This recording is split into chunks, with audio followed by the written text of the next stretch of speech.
दोस्तों यहाँ पर सीरीज बोर्ड को बनाने का सबसे सस्ता और सबसे आसान तरीका ये है कि आपको इन 3 चीजों की जरूरत पड़ेगी। एक अदद शू चाहिए आपको, एक अदद होल्डर चाहिए और एक 200 वाट का बल्ब चाहिए। इसके अलावा आपको एक जंपर वायर चाहिए जिसमें न्यूट्रल और फेज वायर हो। आपने तार की एक साइड इस तरफ लगा देनी है और दूसरी साइड आपने इस बल्ब के होल्डर के अंदर लगा देनी है, जो कि मैं जरा स्पीड के साथ लगा लेता हूँ। जैसा कि आप लोग यहाँ पर देख सकते हैं कि एक साइड पे हमने बल्ब को कनेक्ट कर दिया और दूसरी साइड पे हमने इस प्लग को लगा दिया है। बहुत ही आसान काम है, एक अनाड़ी बंदा भी कर सकता है। जैसे ही मैं इसको 220 वोल्ट के साथ कनेक्ट करूंगा तो हमारा बल्ब टर्न ऑन हो जाएगा। अब इसको सीरीज लैंप बनाने के लिए हमें इसकी कोई से एक तार को कट करना पड़ेगा। मैं यहाँ पर रेड वायर को कट कर देता हूँ। एक चीज याद रहे, 220 वोल्ट को आपने डिस्कनेक्ट कर देना है। इसके बाद यहाँ से इसको मैं कट कर देता हूँ। दोस्तों आप लोग यहाँ पर देख सकते हैं कि हमने रेड वायर को कट कर दिया। ये 2 सिरे वही रेड वायर के हमारे पास बचते हैं। अब मैं इसको दोबारा 220 वोल्ट के साथ लगाता हूँ। जैसे ही मैं इन तारों को जोड़ूंगा सर्किट का पाथ कंप्लीट होगा और हमारा बल्ब टर्न ऑन हो जाएगा। अब यहाँ पर मैं इस एलईडी बल्ब को अगर चेक करना चाहता हूँ तो मैं इन दोनों वायर्स को इस होल्डर के साथ या इसकी जो E27 फिटिंग है उसके साथ लगाऊंगा तो आप लोग यहाँ पर देख सकते हैं कि हमारा बल्ब टर्न ऑन हो चुका है। अगर आप यहाँ पर एलिगेटर क्लिप्स लगा लेते हैं तो वो सबसे बेहतर है। एक चीज याद रखनी है कि आपने यहाँ पर अपना हाथ नहीं लगाना, क्योंकि यहाँ पर 220 वोल्ट आ रहे हैं और आपने लकड़ी की चेयर के ऊपर बैठ जाना है ताकि आपको इलेक्ट्रिक शॉक ना लगे। तो दोस्तों इस तरह से आप अपने किसी भी बल्ब की टेस्टिंग कर सकते हैं, किसी भी तार की चेकिंग कर सकते हैं कि आया वो ठीक है कि नहीं। ये सबसे आसान और सबसे सस्ता तरीका है सीरीज बोर्ड बनाने का। अब बात करते हैं जरा प्रोफेशनल तरीके की, वो आप आगे मुलाहिजा करें। दोस्तों यहाँ पर सीरीज बोर्ड को बनाने के लिए आपको जिन जिन चीजों की जरूरत होगी वो आपके बिल्कुल सामने है। सबसे पहले आपको एक फिटिंग चाहिए। आप अपनी मर्जी के मुताबिक कम या ज्यादा सॉकेट्स वाली को भी ले सकते हैं। इसके अलावा मैं यहाँ पर एक अदद बटन इस्तेमाल करूंगा ताकि इस पूरे बोर्ड को ऑन ऑफ कर सकूं। एक अदद बल्ब लगाने के लिए यहाँ पर E27 वाला होल्डर इस्तेमाल करूंगा।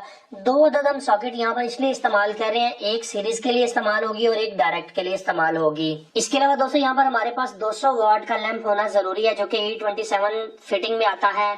इसके अलावा हम यहाँ पर केबल के लिए पावर कार्ड का इस्तेमाल करें जो कि कंप्यूटर के साथ कनेक्ट होती है।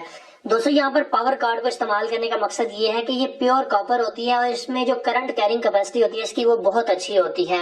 अलबत्ता आप यहाँ पर अगर वायर इस्तेमाल कर रहे हैं तो 729 की भी इस्तेमाल कर सकते हैं, आप 329 भी इस्तेमाल कर सकते हैं, मगर मैं ये रिकमेंड करूंगा कि इसे इस्तेमाल करें, सारी जिंदगी आपका बोर्ड खराब नहीं होगा। इसके अलावा बटन और सॉकेट की वायरिंग करने के लिए मैं यहाँ पर 729 की तार का इस्तेमाल करूंगा। दोस्तों यहाँ पर सबसे पहले मैं इस बोर्ड को ओपन करके इन सभी सॉकेट्स को यहाँ पर लगा देता हूँ, फिर डिटेल के साथ आप दोस्तों को बताता हूँ कि आपने इसके कनेक्शंस को कैसे करना है।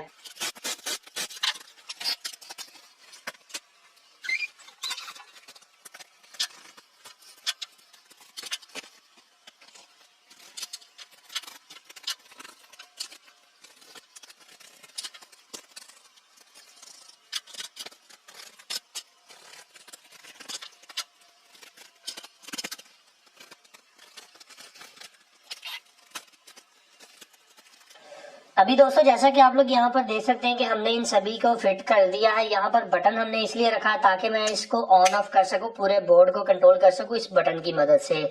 इसके आगे मैंने 2 सॉकेट्स लगाई हैं और एक बल्ब लगाने के लिए होल्डर लगाया है। अब यहाँ पर ये जो सॉकेट मैंने लगाई है ये इसलिए लगाई है ताकि इसे मैं डायरेक्ट रख सकूं कि डायरेक्ट कोई भी चीज लगाऊं तो इसके ऊपर चले। और ये जो आगे वाली सॉकेट है इसको हम इस बल्ब के साथ सीरीज में कनेक्ट करेंगे ताकि हम इस सीरीज बोर्ड का जो प्रोसेस है वो कम्प्लीट कर सके। तो अभी बारी आ जाती है इसकी वायरिंग की। तो वायरिंग बहुत ही आसान है, सिर्फ आपको इसके लॉजिक को समझना है। तो यहाँ पर समझने वाली चीज ये है कि आपको न्यूट्रल और फेज का पता होना चाहिए। जो फेज होता है वो बटन के थ्रू कंट्रोल होता है, जबकि न्यूट्रल आप डायरेक्टली अपनी सॉकेट्स और बल्ब को देते हैं। अभी सबसे पहले मैं आसान सा तरीका आप दोस्तों को बताता हूँ कि कैसे आपने इसको असेंबल करना है। जैसा कि आप लोगों ने देखा कि हमने यहाँ पर एक बटन, 2 सॉकेट और एक होल्डर लगाया। मैं इस सॉकेट को डायरेक्ट करना चाहता हूं तो इसकी न्यूट्रल और बल्ब की न्यूट्रल को मैं आपस में कॉमन कर दूंगा। ये सॉकेट चूंकि सीरीज में आएगी इसको हम अभी छोड़ देते हैं। सबसे पहले मैं न्यूट्रल को कॉमन कर लेता हूं ताकि हमारा न्यूट्रल वाला जो प्रोसेस है वो खत्म हो सके। तो मैं क्या करूंगा, एक ब्लैक वायर 729 की वायर को यहाँ से थोड़ा सा छीन लेता हूँ और यहाँ पर मैं इस वाली जो सॉकेट को मैं डायरेक्ट करना चाहता हूँ मैं उसके साथ लगा दूंगा। आप यहाँ पर चाहे तो अपनी मर्जी से इसका इंतखाब कर सकते हैं कि आपने कौन सी सॉकेट को सीरीज या डायरेक्ट करना है।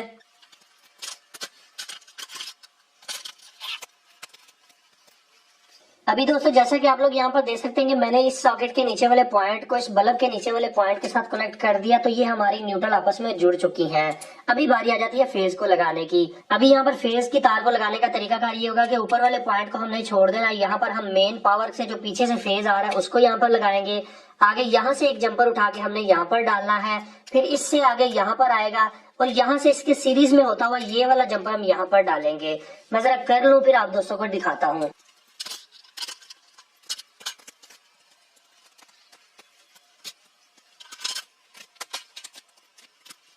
अभी दोस्तों जैसा कि आप लोग यहाँ पर देख सकते हैं कि इसकी वायरिंग का जो प्रोसेस है वो तो कंप्लीट हो चुका है। अभी हम इसकी मेन तार को इसके साथ लगाकर आप दोस्तों को समझा देते हैं कि ये किस तरह से काम करेगा, इसका लॉजिक क्या है। तो उसके लिए मैं यहाँ पर पावर कार्ड का इस्तेमाल कर रहा हूँ जो कि तकरीबन 2 मीटर की है।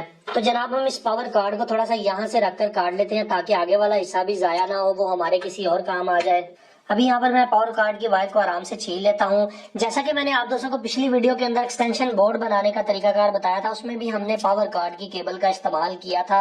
बहुत सारे दोस्तों ने इस वीडियो को लाइक किया। उसके बाद आप दोस्तों ने काफी ज्यादा डिमांड की कि सीरीज बोर्ड बनाने का तरीकाकार भी बताएं। दोस्तों यहाँ पर सीरीज बोर्ड को बनाने का सबसे सस्ता और सबसे आसान तरीका ये है कि आपको इन 3 चीजों की जरूरत पड़ेगी। एक अदद शू चाहिए आपको, एक अदद होल्डर चाहिए और एक 200 वाट का बल्ब चाहिए। इसके अलावा आपको एक जंपर वायर चाहिए जिसमें न्यूट्रल और फेज वायर हो। आपने तार की एक साइड इस तरफ लगा देनी है और दूसरी साइड आपने इस बल्ब के होल्डर के अंदर लगा देनी है, जो कि मैं जरा स्पीड के साथ लगा लेता हूँ। जैसा कि आप लोग यहाँ पर देख सकते हैं कि एक साइड पे हमने बल्ब को कनेक्ट कर दिया और दूसरी साइड पे हमने इस प्लग को लगा दिया है। बहुत ही आसान काम है, एक अनाड़ी बंदा भी कर सकता है। जैसे ही मैं इसको 220 वोल्ट के साथ कनेक्ट करूंगा तो हमारा बल्ब टर्न ऑन हो जाएगा। अब इसको सीरीज लैंप बनाने के लिए हमें इसकी कोई से एक तार को कट करना पड़ेगा। मैं यहाँ पर रेड वायर को कट कर देता हूँ। एक चीज याद रहे, 220 वोल्ट को आपने डिस्कनेक्ट कर देना है। इसके बाद यहाँ से इसको मैं कट कर देता हूँ। दोस्तों आप लोग यहाँ पर देख सकते हैं कि हमने रेड वायर को कट कर दिया। ये 2 सिरे वही रेड वायर के हमारे पास बचते हैं। अब मैं इसको दोबारा 220 वोल्ट के साथ लगाता हूँ। जैसे ही मैं इन तारों को जोड़ूंगा सर्किट का पाथ कंप्लीट होगा और हमारा बल्ब टर्न ऑन हो जाएगा। अब यहाँ पर मैं इस एलईडी बल्ब को अगर चेक करना चाहता हूँ तो मैं इन दोनों वायर्स को इस होल्डर के साथ या इसकी जो E27 फिटिंग है उसके साथ लगाऊंगा तो आप लोग यहाँ पर देख सकते हैं कि हमारा बल्ब टर्न ऑन हो चुका है। अगर आप यहाँ पर एलिगेटर क्लिप्स लगा लेते हैं तो वो सबसे बेहतर है। एक चीज याद रखनी है कि आपने यहाँ पर अपना हाथ नहीं लगाना क्योंकि यहाँ पर 220 वोल्ट आ रहे हैं और आपने लकड़ी की चेयर के ऊपर बैठ जाना है ताकि आपको इलेक्ट्रिक शॉक ना लगे। तो दोस्तों इस तरह से आप अपने किसी भी बल्ब की टेस्टिंग कर सकते हैं, किसी भी तार की चेकिंग कर सकते हैं कि आया वो ठीक है कि नहीं। ये सबसे आसान और सबसे सस्ता तरीका है सीरीज बोर्ड बनाने का। अब बात करते हैं जरा प्रोफेशनल तरीके की, वो आप आगे मुलाहिजा करें। दोस्तों यहाँ पर सीरीज बोर्ड को बनाने के लिए आपको जिन जिन चीजों की जरूरत होगी वो आपके बिल्कुल सामने है। सबसे पहले आपको एक फिटिंग चाहिए। आप अपनी मर्जी के मुताबिक कम या ज्यादा सॉकेट्स वाली को भी ले सकते हैं। इसके अलावा मैं यहाँ पर एक अदद बटन इस्तेमाल करूंगा ताकि इस पूरे बोर्ड को ऑन ऑफ कर सकूं। एक अदद बल्ब लगाने के लिए यहाँ पर E27 वाला होल्डर इस्तेमाल करूंगा। 2 अदद हम सॉकेट यहाँ पर इसलिए इस्तेमाल कर रहे हैं, एक सीरीज के लिए इस्तेमाल होगी और एक डायरेक्ट के लिए इस्तेमाल होगी। इसके अलावा दोस्तों यहाँ पर हमारे पास 200 वाट का लैंप होना जरूरी है जो कि E27 फिटिंग में आता है। इसके अलावा हम यहाँ पर केबल के लिए पावर कार्ड का इस्तेमाल करें जो कि कंप्यूटर के साथ कनेक्ट होती है। दोस्तों यहाँ पर पावर कार्ड को इस्तेमाल करने का मकसद ये है कि ये प्योर कॉपर होती है और इसमें जो करंट कैरिंग कैपेसिटी होती है इसकी वो बहुत अच्छी होती है।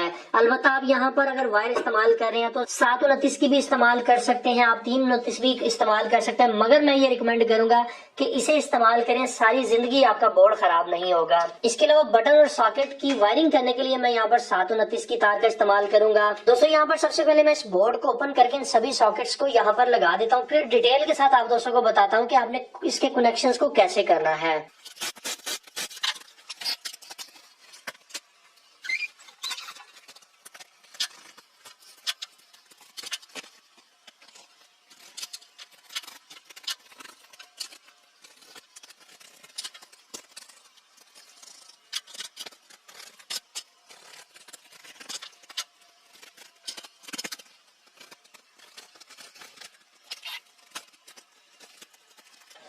अभी दोस्तों जैसा कि आप लोग यहाँ पर देख सकते हैं कि हमने इन सभी को फिट कर दिया है। यहाँ पर बटन हमने इसलिए रखा है ताकि मैं इसको ऑन ऑफ कर सकूं, पूरे बोर्ड को कंट्रोल कर सकूं इस बटन की मदद से।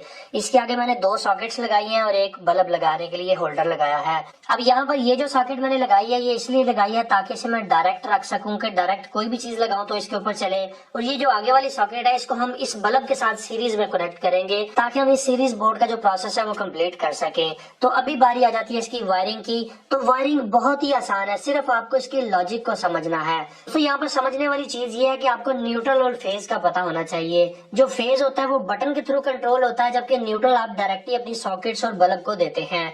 अभी सबसे पहले मैं आसान सा तरीका आप दोस्तों को बताता हूँ कि कैसे आपने इसको असेंबल करना है। जैसा कि आप लोगों ने देखा कि हमने यहाँ पर एक बटन, 2 सॉकेट और एक होल्डर लगाया।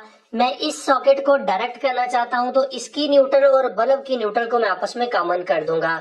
ये सॉकेट चूंकि सीरीज में आएगी इसको हम अभी छोड़ देते हैं। सबसे पहले मैं न्यूट्रल को कॉमन कर लेता हूं ताकि हमारा न्यूट्रल वाला जो प्रोसेस है वो खत्म हो सके। तो मैं क्या करूंगा, एक ब्लैक वायर 729 की वायर को यहाँ से थोड़ा सा छीन लेता हूँ और यहाँ पर मैं इस वाली जो सॉकेट को मैं डायरेक्ट करना चाहता हूँ मैं उसके साथ लगा दूंगा। आप यहाँ पर चाहे तो अपनी मर्जी से इसका इंतखाब कर सकते हैं कि आपने कौन सी सॉकेट को सीरीज या डायरेक्ट करना है।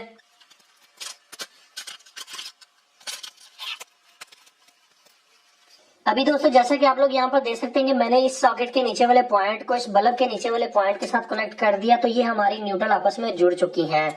अभी बारी आ जाती है फेज को लगाने की। अभी यहाँ पर फेज की तार को लगाने का तरीकाकार ये होगा कि ऊपर वाले पॉइंट को हमने छोड़ देना। यहाँ पर हम मेन पावर से जो पीछे से फेज आ रहा है उसको यहाँ पर लगाएंगे। आगे यहाँ से एक जंपर उठा के हमने यहाँ पर डालना है, फिर इससे आगे यहाँ पर आएगा और यहाँ से इसके सीरीज में होता हुआ ये वाला जंपर हम यहाँ पर डालेंगे। मैं जरा कर लूँ फिर आप दोस्तों को दिखाता हूँ।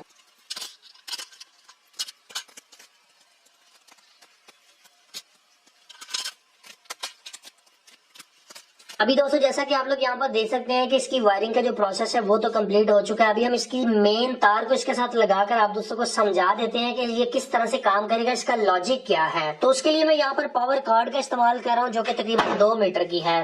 तो जनाब हम इस पावर कार्ड को थोड़ा सा यहाँ से रखकर काट लेते हैं ताकि आगे वाला हिस्सा भी जाया ना हो, वो हमारे किसी और काम आ जाए।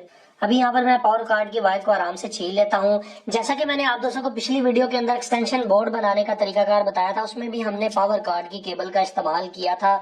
बहुत सारे दोस्तों ने इस वीडियो को लाइक किया। उसके बाद आप दोस्तों ने काफी ज्यादा डिमांड की कि सीरीज बोर्ड बनाने का तरीकाकार भी